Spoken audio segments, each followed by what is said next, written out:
Hello, everybody. Welcome to another episode of the Thriving Adoptees podcast. Today, I'm delighted to be joined by Morgan Crouser. Looking forward to our conversation today, Morgan. Absolutely. Absolutely, absolutely. So, thriving. What comes to mind when you hear this word, thriving? Well, so when I think about thriving, it is above and beyond surviving.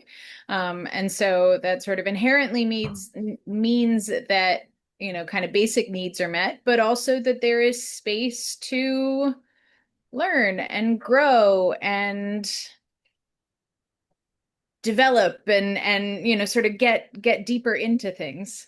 Yeah, get deeper. Like get deeper into things. How? Can you give me an example?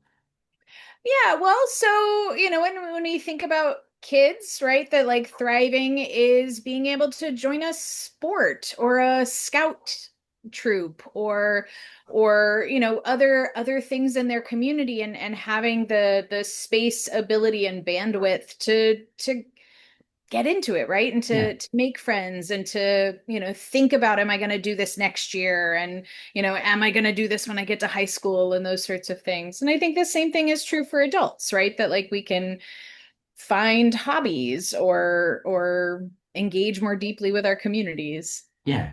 So it's about getting out there rather than being kind of insular and stuck in, think of a kid stuck in their room, right? Like, Yeah, yeah, yeah. yeah, As out there as makes sense for for for them, that yeah, person, right? Like everybody's happy, thriving level of out there may be different. yeah, yeah, yeah, yeah. And people might maybe more introvert or extrovert, right? So, Right, right. like, I'm thinking of a friend of mine who kind of he enjoys his own company, right? Absolutely. And goes to the golf club all the time, right? Right, right. And as is a caddy, right? So in his retirement, he caddies and he meets new people all the time, but he's Right. quite happy doing on his own. Yeah. I guess it's being kind of content on our own rather than locking ourselves away because we can't face it. We can't face the world. I'm thinking, yeah, Yeah, yeah, and feeling. I mean, I like the word, the language of sort of content in yourself, but like feeling capable, right? I think that's one of the things that really makes the difference for folks of like whether or not they're still in a space where they have been told they can't, right? Either because they're not allowed or other people don't believe in their abilities or, you know, those sorts of things to shifting into like this is a choice I'm making for me. I can do this if that's what I want to do. yeah, Right. And so, that introverted person who may, community engagement may not be their jam, right? Like, but maybe they're at home and their thriving gives them the capacity to, learn how to program video games or something, right? And they're super into that and they feel capable and confident and competent, right? And all of those things in that skill. yeah, Cool. Doesn't cool. necessarily have to be out. No. And so if we put the extra word on, right, thriving adoptees, Mhm. what does that mean to you? Yeah, so I think, I think our systems are so broken, right? And I think that the experience of growing it up in a foster and adoption system can be really scary, right? And I think thriving is sort of being able to move from that space of fear, having, feeling really confident that your basic needs are going to be met. And, and not only that, you've got clothes, a roof, and food, but like that you have adults that you can connect with. And so thriving is sort of getting past that survival piece into feeling safe to explore, Yeah, right? And for some folks that can happen during childhood. For some folks it doesn't happen until they're out on their own and can, forge their own chosen family. But really sort of getting to the place where you feel safe and secure and sturdy enough to opt into exploring things rather than being dropped into the deep end and everybody hoping for the Yeah. best. Yeah. Sturdy is a good word. Yeah. Sturdy is a good word. You know, we often use the word resilience, but I think Mhm. sturdy is a little bit more evocative somehow. Yeah, well, and I guess I think of resilient in the person. Like you can have a resilient person on really like in a really unsteady environment. And so what we need is both, right? We need there to be stable ground, but we also, want to support everybody's individual resilience as well. Yeah. And both of those things happen. I Yeah. think I think thriving is a lot more doable. So, I mean, you use the word broken in relation to the system. I have heard people refer to adopted kids and teens as broken, and that really, No, no, no, no. Yeah, there is a very large difference between any person being broken and the system being broken. The yeah, system is busted, the kids are not. yeah. Um, But like, why would this was said in front of the kids? oh gosh. Um, and I'm thinking, I'm thinking it might have come, it was within a religious setting, right? So I'm thinking it might be everybody's broken according to this religion, right?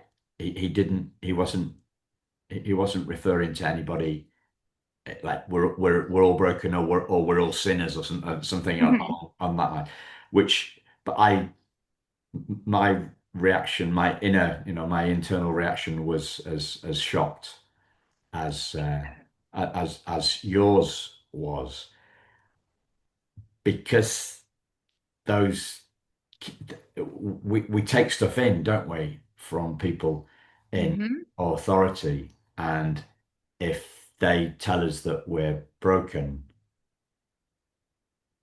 we might believe them. Right, right. And the way the system is set up and kids get moved around, right? Like as a kid, it's really hard to interpret that as anything other than these people don't want me. And that may be the case, but most of the time, at least on the, adult side of things that I've been on, that it's not that simple, right? It's much more complex than that. Yeah, yeah, But the messages like that go around, like that surround kiddos in foster care who have been adopted, that like it just we have such a narrative around like this savior complex, right, of this foster or adoptive parent that like swoops in and saves this child. And I feel like that does so many disservices because one, you've got parents who absolutely 110% believe that they can love their kids' trauma away. And as a trauma therapist, I can tell you that is not how that goes, right? Like love is important, but it is one piece of many that needs to get lined up. And so, I think we're setting parents up that to fail in that way. I think we're setting kids up to not believe in and like have value for their own resilience because they need to get quote unquote saved and rescued, right? And like and it allows for, bad behavior on everybody's part in that like, well, I'm doing this thing that should be so good that, this other little thing that I did wrong shouldn't matter. And it sets up an icky power dynamic. yeah. Well, I mean, it fits with the savior fits with the brokenness, doesn't it? Yeah. Yeah. And if a kid believes that they're broken, then surely that's going to be a huge barrier to them thriving, right? Absolutely. Absolutely, right? Because like broken is it's a finite state, right? We don't have a lot of narratives around something going from broken to not broken, right? Like I know that there are art forms that emphasize that, but at least in the US where I live, it's not a thing really. And so it sort of gives kiddos this idea that like you are permanently broken, right? That like that this is now an essential piece of you. And I mean, it's a terrible thing to say to anybody because I don't think humans can, in fact, be broken, No. but especially to say to a kid. Yeah. Is the art form you're talking about those Japanese ceramics where they Yeah, put the yeah, gold where they in? put it back together with the gold. Yep. Thing. That is. Yeah, I've heard different metaphors, right, for this. I think the three ones I heard was it's three different things lined up on a mantelpiece, right? So it's it's a China doll, right? So Mhm. if the China doll falls off, right, falls on that's it. It's Yeah. broken, right? Until you can glue it back together again. Or it's an orange, so the orange falls off, and it looks okay on the inside, but it's bruised on the in. Sorry, it looks nice on the outside, but it's bruised. It's bruised on the inside. And the other metaphor is the one is that humans as rubber balls, Hmm. we bounce back, and that's how that is three metaphors on how you could see yourself. I guess Hmm. the fourth one is the Japanese thing, but it's a bit like the China doll, isn't it? But but then that's been glued back together again, or this ceramic thing has got the gold bit is the bits in. But to me, it's got to be it's got to be the rubber ball, right? Yeah. I mean, so yes, and right? Like I absolutely believe that humans are those rubber balls and we can bounce back. And, I think that there is a danger to leaning so far into that story that the bruise on the inside of the orange gets ignored. Um, even if we are our most resilient selves, we can absolutely still be hurt and harmed, and it can take time to come back from that, right? Depending on how big the hurt or harm was. I guess it's just the I like the bouncing back piece of the rubber ball metaphor because we can, and there is something to, validating and sitting with that hurt or harm has happened or is still happening and what that means for somebody. Yeah. Whenever I get near this, I think of the post-traumatic growth, right? We live Hmm. in a world where PTSD is talked about quite a lot, and CPTSD is talked about Yep. a lot. I mean, as a trauma therapist, this is stuff, this is bread and butter for you, right? Yep. Um, what what does post-traumatic growth mean to you?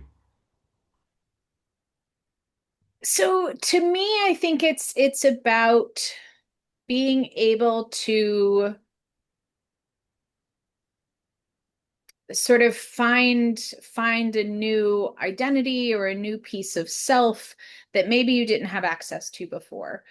So in grad school, my thesis was on this sort of looking at specifically looking at activism as a trauma treatment, and I don't necessarily think that that's the path that everybody has to go, right? But so we sort of the first identity stage is this like victim, right? Like I have been hurt by whatever it is, and then eventually sort of shift into survivor, the like I have survived, I've come out on the other side, right? And the third piece that I hope for all of us, right? Like I think that third piece that is thriving is moving past survivor into something that is not necessarily con contingent, I guess, on the experience of the trauma, though informed by, right? Because even survivor, like the trauma is still part of that identity, right? Because survivor of what? But then if you move from survivor into activist or move from survivor into dancer or artist or something else, right? Like even if the experiences of that trauma are informing that growth and informing that development, we eventually get to something that is not inherently defined by the trauma. Does that make sense? Yeah, it does. I, I mean, you use the word activist. You see would that be similar to advocate or like It could be. could Yeah. be, yeah, kind of thing. Yeah. Because that's one that's used quite a lot in the kind of the adoption space. Talk about the advocate, advocating for ourselves as adoptees, advocating for adopted kids, advocating for our Mhm. adopted kids, right? But one of the things I that landed for me, I think I'm not sure I have talked about this particular recently, but it was about 6 months, a year ago or so. It was a Monday. We're recording this on a Monday, listeners, right? But it was a Monday afternoon. It was around about this time, and I went on Facebook to see what was happening or whatever, just to have a look at my notifications, something to do with probably the podcast, and I just felt the advocate's pain. It kind of Mhm. landed on me. It landed on me, and I thought, I haven't been aware that this is landing on me. Mhm. And and I just thought how the advocates focus on the brokenness of the system or uh,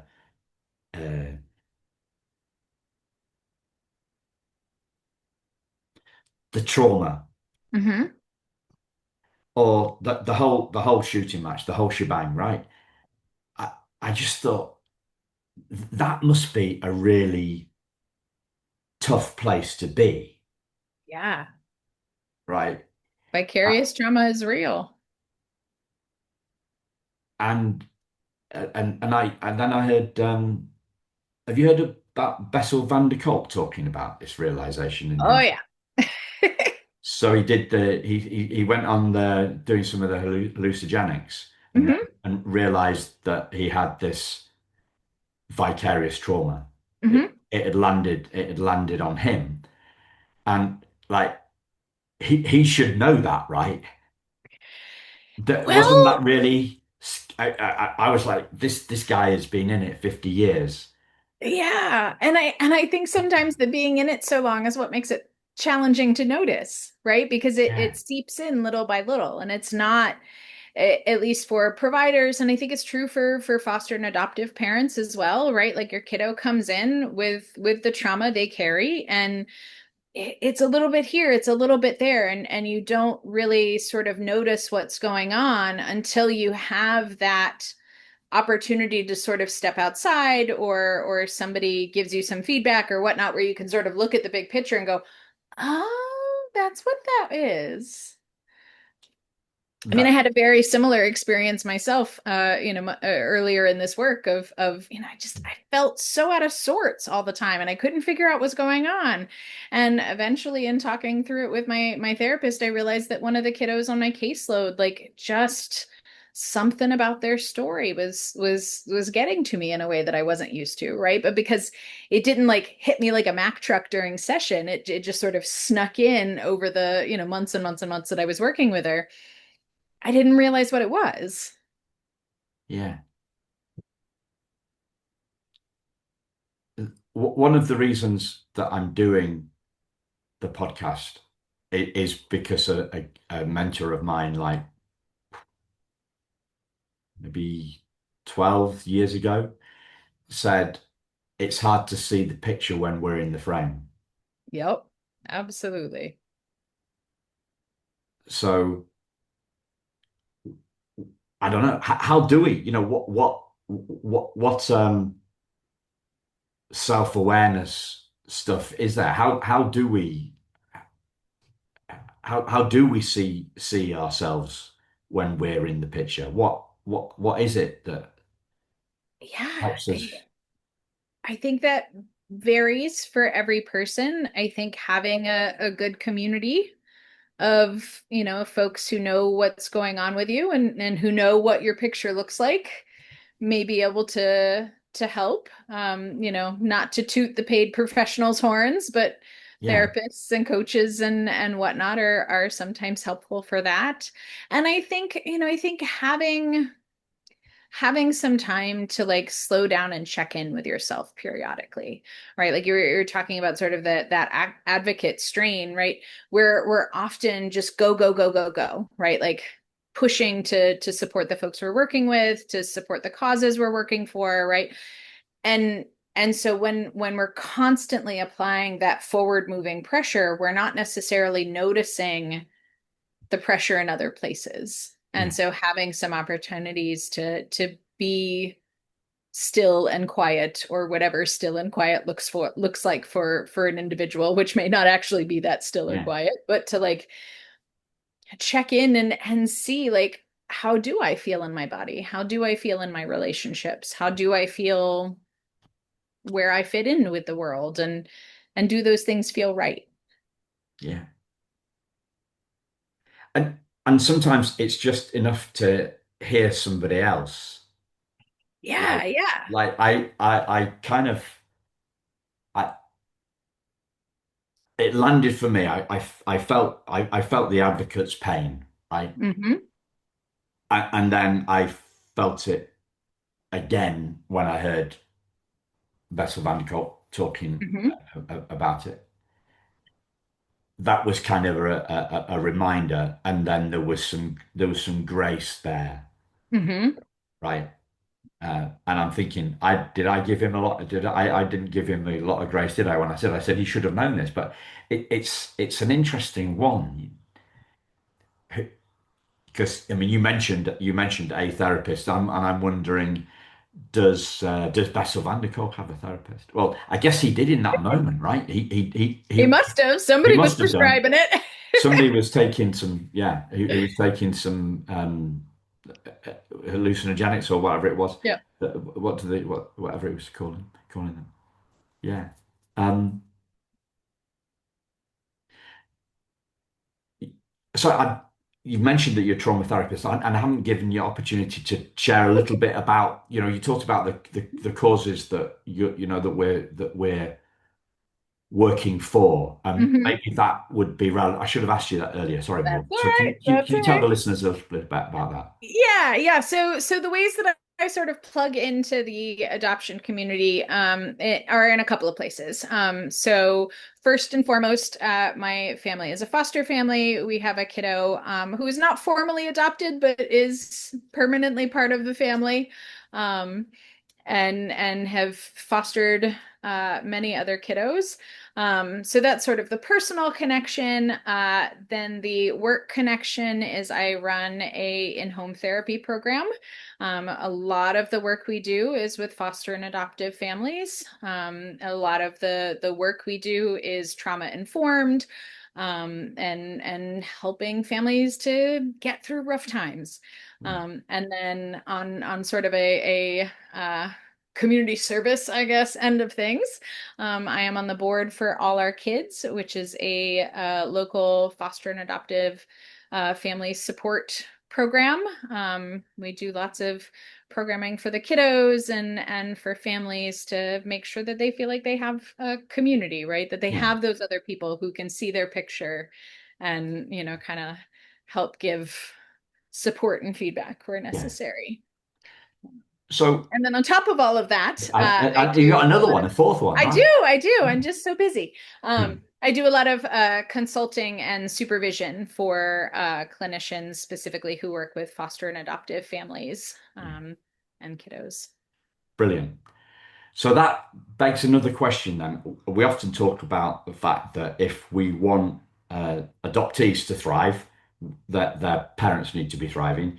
And if we Absolutely. want adopted parents to be thriving, then the people that support them, right, like you with all these different hats that you have, then uh, we need to be thriving. We need to be thriving too. So it's like Mhm. a golden kind of golden thread that Yeah. runs through all that.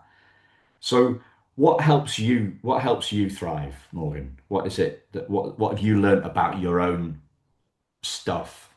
Yeah, so I have found that as much as it pains me to do things outside of work, I do need to do things outside of work more regularly. I'm currently into pottery and roller derby, which is perhaps Right. a odd combination, but here we are. Um, Oh, so the pottery, that's why you knew about the golden thing that we're talking yeah. about. Maybe.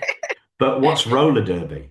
Roller derby. So to be clear, I am a non-skating participant. I tried my skates and I'm not coordinated enough for that. But roller derby is a whole bunch of people on roller skates trying to pass the other team with a fair amount of uh, fantastic glitter and body checking being Right. involved. I do non-skating official, so keeping track of penalties and whatnot. And then I Right. also bench coach for my team, so making Right. sure players have what they need. Yeah. Basically, social work for roller derby. That's what I do. Right. Ah, okay. Yeah. I see the golden thread going there. So, Yeah. so it's what is it? Is it a release valve or is it a change of environment? Is it letting off some steam? What is it?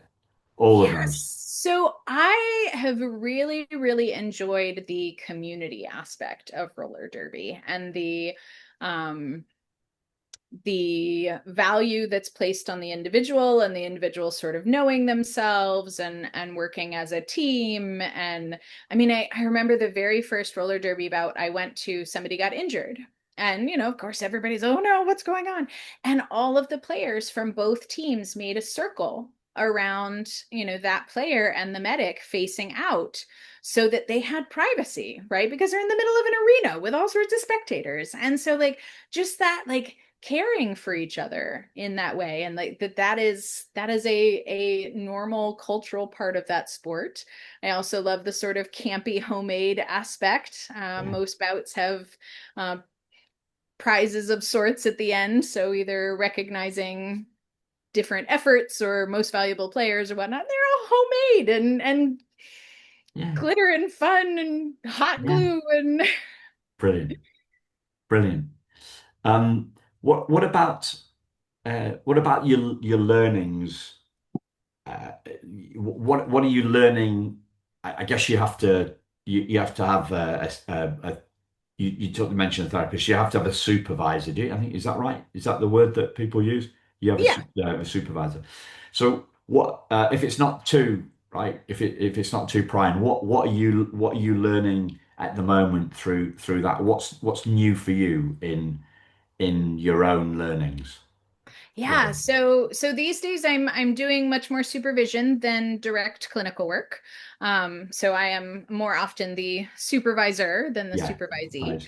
Yeah. And I'm really enjoying getting to see all of the different ways that this same work can happen, right? So I supervise, I don't know, 12 or so staff, who all provide the same service, but the way we do it is all different, right? And the way that it works with the families on their caseload is all different. And so figuring out and acknowledging and being able to celebrate that there are so many different ways of doing this work and so many different ways of doing this work well. And I think I really enjoy that. So it's a personalization thing. It's a tailoring. Yeah. Yeah. Yeah. Yeah, and each relationship is unique, right? The relationship that a family would have with staff A is totally different than the relationship that a family would have with staff B. It's not necessarily that one is good and one is bad, or one's going to be productive and the other isn't. They're just different. And so how are we going to do that work when the relationship looks like this versus when the relationship looks like that, or this other thing over there, and really sort of diving into that. Yeah. I want to go back to the hard to see the picture when we're in the frame thing. Mhm. Um, what what in your experience or your opinion are there blind spots? Are adoptive parents, foster and adoptive parents blind spots? What do they not see when they're in the frame that's in their frames? Yeah. Yeah. I think one that comes up a lot is that, like, well, but I'm your parent now and I love you so, so much, right? And this hope that, like, that will somehow undo the previous trauma and the previous attachment disruptions. And I think that's sometimes really hard because they see how much they love their kid, they see how much they, hope for their kid's future and want this for them, and it's sometimes hard for them to also hold that, like, that harm still happened and that harm's still coming with your kid. Yeah. Yeah. Have you have you heard of now where's she from? She's no, she's German, yeah. German or maybe Czech. Have you heard of a lady called Edith Egger? Edith Egger? Have you come across her? She's like she's in her 90s. She's a force of nature, tap dances on stage or wears these brilliant killer heels or something. You know, that Excellent. 90-year-old women shouldn't do, right? She's a Holocaust survivor who came to the States and became a therapist in the States, basically. I don't know, does that ring any bells? It is ringing like a small bell far away. Yeah, okay. What? So I read the book Edith Egger. It's Eger. I can't remember the name of the book at the moment. That'll come to me. But yeah, she's a Holocaust survivor, and but the book tells the story of the whole of her life, right? And what struck me was the aftermath was more painful Yeah. than than the in the death camp experience. I, and it was it it seemed to have festered. I don't know. It's it's tricky. It's like what the the positive experience doesn't out doesn't do away with the negative one. Hmm. And she got out, right? She was a Holocaust survivor. Um, I really don't know where I'm going with this one in terms of a question.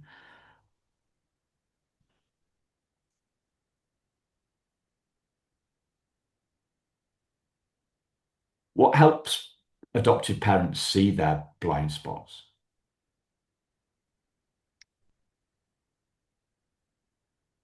I think at least in my work, it has been a lot of trying to help adoptive parents hold multiple stories at one time, right? Because when it's either your kid is hurting from these early attachment disruptions, or your kid is loved to the moon and back and has all their needs met, right? Like, neither of those stories give us the whole of what's going on.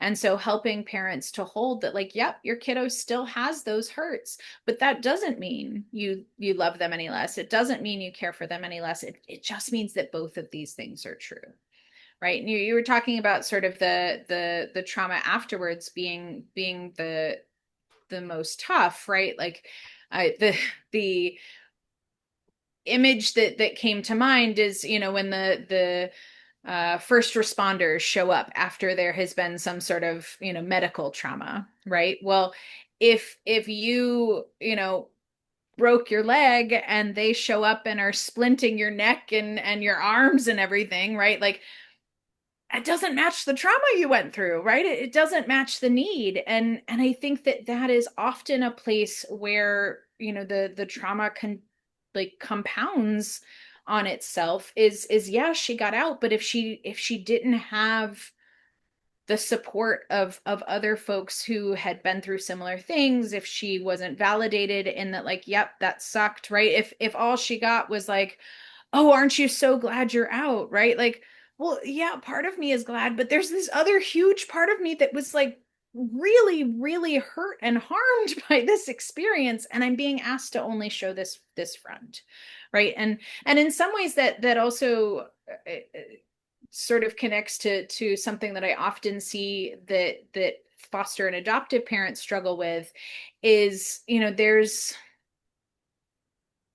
there's a particular narrative that we are often pressured to put forward, right? That like that it's so wonderful and we find it so fulfilling and we're so glad to be able to help this kid, and that's all true, but also like parenting is really hard, especially foster parenting or adoptive parenting, right? Because like you have a kid that you don't necessarily know what they went through and what's going on, right? And so it's super super hard. And when we don't have opportunities to talk about it being hard and to be validated in it being hard, it becomes unsustainable. And so I think that's one of the things that I try to offer the most in my work with foster and adoptive families is having been there, I know that there are pieces of it that suck, right? And that's not the same thing as saying that your kid is the problem, or like the system, the context sucks. It makes it really hard. Yeah. And so, how can we sort of name and acknowledge that so that we can move forward with a more realistic understanding of what are the resources and supports that this family needs to thrive together and individually? So what are the things that have there been big differences with this permanent? You said that you're raising as if they were adoptive, Yep. but Yeah. without the thing, right? So has there been a difference between more this permanent part of your life, permanent member of your family, whereas compared to the temporary nature of the kids that you have fostered before? Yeah, yeah, absolutely. And so, to clarify, our son was with us during middle school. And then he was moved. So, yet another example of like, yep, you were moved, but it's not because we didn't want you. It's because the department decided, I don't know what they decided. It was a Yeah, mess. But then when he became an adult, he got back in touch. And so he's now, an adult member of our family. Um, and I guess the difference in the permanency piece is it's nice to know that there's not some sort of state agency that's going to make decisions that affect our family without our yeah, input and participation. Um, and it's so great to see him with his little sisters, and to see those relationships grow and thrive, and the trauma of the system is real, right? His sisters want to know where he came from, why he was out of our lives for a little while. And so we have to explain the system and how the system works. And then we get like, well, but am I going to be taking away? And like, no, no, no, I hope not. But it's traumatic for everybody that touches it. yeah, And I think seeing my daughter's reactions has sort of really brought that home of like they weren't even born when we were fostering, and yet because they have seen how that system affected our family, like it creates anxiety that wouldn't be there otherwise. Thanks, yeah, yeah, DCF. yeah. So what gets in the way of us thriving? Ooh, inadequate resources, some material resources, right? Like, in inadequate financial resources, educational, what have you, but also like not having the relationships that we need to support us, to Yeah, support our growth. We need folks who understand all of us, right? And maybe you get that all in one person, maybe you get a couple of folks who understand different parts of you, but I think like as humans, even the most introverted of us, like we're still inherently a social species, and so we want to be seen and known by yeah, the people around us, whether or not we actually hang out with them in person. yeah, indeed. Yeah. What about the internal stuff? Yeah, I think the internal stuff is sort of a belief that you can thrive, and that that you are worth thriving, right? And I think those are messages that have the opportunity to get really wonky, especially for kids in the system, and having, I mean, it's about sort of the development of self and development of identity and feeling like that is possible. Um, Specifically that it's possible for you, right? Yeah. And that's sort of where we come back to sort of the sturdy background or context or whatnot, because it's impossible to get to that place about yourself if you don't at least have pockets of security where you can feel really stable. Yeah. I'm putting the two things together, right? So Mhm. if we look at the advocates or the activists and this belief that we can belief we can thrive, one of my concerns, should we put it like that? One of my concerns is that there's so much advocacy and activism is about trauma being validated, Mhm. that actually creates a space where we focus on the trauma rather than thriving, and other people pick up on that and Mhm. think it's a lost cause somehow. I'm not entirely sure I follow. So this is I go back to the um, I go back to the my own stuff, right? So 6 months ago, Mhm. 12 months ago, it was a Monday afternoon, and the weight of the weight of the world's adoptees and their trauma landed on my shoulder, right? Mhm. So in that moment, luckily I caught that, right? Mhm. I caught that in that moment. But what if we don't? Yeah, What if we don't? I've been talking about this for quite a while, that we should be trauma informed and thriving obsessed in a world that seems to be trauma obsessed. There's, Yeah. there's a lot of trauma obsession out there. Yeah. Part of the reasons it's called the thriving adoptees, right, is because that's what we focus on gets bigger. Um, and what a lot of us are focusing on is the trauma rather than the thriving. Yeah, yeah. And I think that goes back to a couple of things that we were talking about, right? One, that broken narrative and broken being a finite forever sort of determination, right? And so it is easy to get stuck in the trauma if you sort of buy into that broken narrative that it's not going to get better, right? Like then it does become overwhelming, and how can you possibly get out? Whereas if we can hold on to that hope, if we can hold on to the faith in folks' resilience, then like trauma stops being a like forever down that person's timeline thing and starts being a like, yep, it's a it's a stop on the train Yeah. tracks. And so and thinking about those resources, right? I think you have identified an area in which resources are lacking, right? We are paying a lot of attention to the trauma. There is a lot more validation of that and discussion of that. um and then what?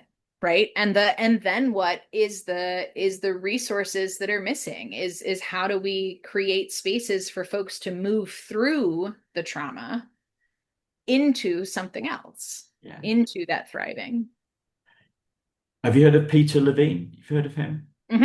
Yeah, yeah. I saw a quote from him a while ago, which I really liked it. He said something like, "Trauma is a fact of life, but it's not a life sentence." Yeah, yeah. So, following his metaphor, I love to follow a metaphor, right? I love a good Hmm. metaphor, and I love to follow a metaphor. What would you say are the keys that the Hmm. unlock the the keys that unlock the door, meaning that it's not a life sentence. Yeah, so I think first is the acknowledgement and the validation and letting those feelings be whatever they're going to be. So pulling from Peter Levine's work, I forget which book it was in, but there was a book that he was explaining how, like, when they're trying to tag polar bears in the Arctic or whatnot, and so they shoot the polar bear with the dart from the helicopter and Yeah, whatnot, that okay, the dart knocks the polar bear out, falls right over. Well, as the tranquilizer starts to wear off, even though the bear is still laying on his side, like not going anywhere, his body goes back to the running, right? Because we have to complete that process. We have to let it run its course. And so I think, the first step is sort of giving space for folks to just be in what they experienced and what they need in that, right? And offering that validation. And then, on their own timeline, because I think that that's one thing that often makes trauma treatment difficult, is everybody's timeline is very, very different. um giving opportunities to then, like, to move from that victim into survivor, right? Like, who am I now? And then to move from survivor into something else. And what that something else varies person to person, but really sort of like, and having that support go the whole way, right? I think as a society, we're getting better at offering the supports for the, like, just being there and what that person experienced, but we don't have great follow along supports for the pieces after that. yeah, And so that's where I think folks can sometimes get stuck in, like, well, I want the social supports and other things that are available when I'm in that victim space. And so there's now a benefit to staying in that victim space longer than I strictly need to, because as I move out, I'm not going to have access to other things. And it makes it hard to see what the other possibilities are, yeah. right? Like, if all of the services are just focused on the, like, immediate needs, how do I know what comes next? How do I know that anybody expects something to come next? Can't the validation keep us stuck I sometimes? think it can sometimes,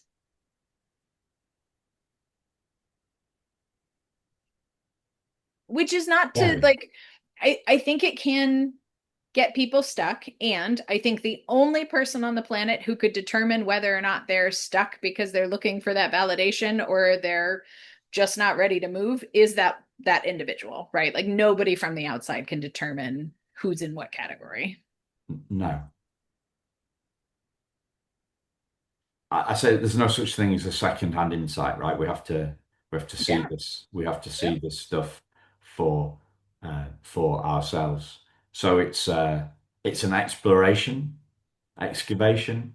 Yeah, yeah. And I think co-creation of community, right? I mean, I like, if we take sort of the train track metaphor, right? If the last station on your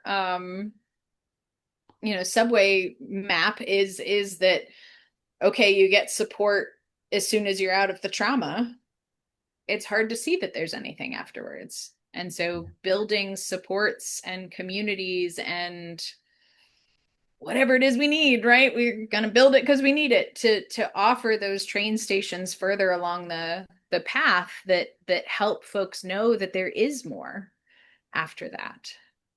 Yeah. Well, hopefully we're trying to shine a light on that in that Absolutely. conversation, right?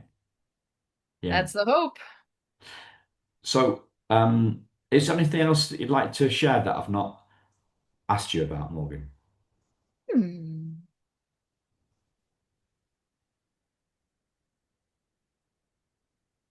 The only thing I can think of is just, continuing to reiterate how individualized thriving and the processes that requires is to each person.